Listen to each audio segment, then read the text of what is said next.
আসসালামু আলাইকুম রহমতুল্লাহ বরকাতু। আজকে সারাদিন বৃষ্টি ছিল, তেমন কিছু কাজ করতে পারি নাই, তাহলে আপনাদেরকে তেমন ভিডিও আজকে দেখাতে পারবো না। তাই বিকেলে চলে আসলাম একটা ভিডিও করতে। আমার খামারের মধ্যে কী কী আছে সেগুলো এমনি দেখাবো। এই জায়গাটায় আমি কিছু হাঁসের জন্য, এখানে একটা আমাদের টিউবওয়েল আছে। হ্যাঁ, তো এই জায়গাটায় আমি হাঁসের জন্য একটা সুইমিং পুলের মতো করে চারপাশে গ্রাউ করে একটা সুইমিং পুলের মতো করে তৈরি করব। সেটাই চেষ্টা করব আগামীকালকে ইনশাল্লাহ। তো এর পরবর্তীতে এখানে আমি আমার ছোট্ট ক্ষেত, বাড়ির আঙ্গিনার মধ্যে এখানে আমি ওই যে একটা আঁটি দেখতেছেন, আঁটির মধ্যে আমি আপনার হলুদ লাগিয়েছি, এক লাইন হলুদ লাগিয়েছি।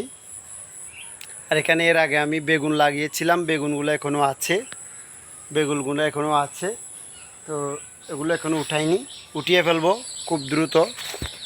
তো এখানে দেখতেছেন ওই আমার হাঁসের বাচ্চাগুলো, যদি দেখায় আপনাদেরকে ক্লোজ করে, এই যে ওদেরকে এই যে কিছুক্ষণ আগে আমি বন্দিশালা থেকে উদ্ধার করেছি।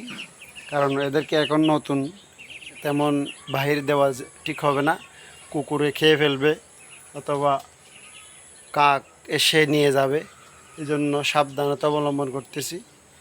এখানে একটা পেঁপে গাছ আছে, এখানে প্রচুর পরিমাণ পেঁপে হচ্ছে আলহামদুলিল্লাহ। তো আম গাছ তো প্রচুর আছে, সেগুলো তো আগে দেখিয়েছিলাম, হয়তো আজকে আবার একটু দেখাই। প্রচুর আম গাছ আছে,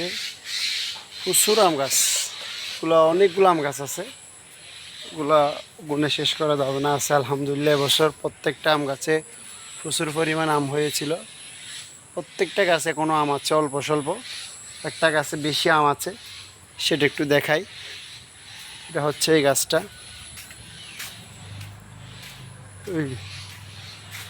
ওই গাছটার মধ্যে এখনও আম আছে। এই যে এই গাছটায় আলহামদুলিল্লাহ প্রচুর আম আছে, এটা মিষ্টিও বেশি।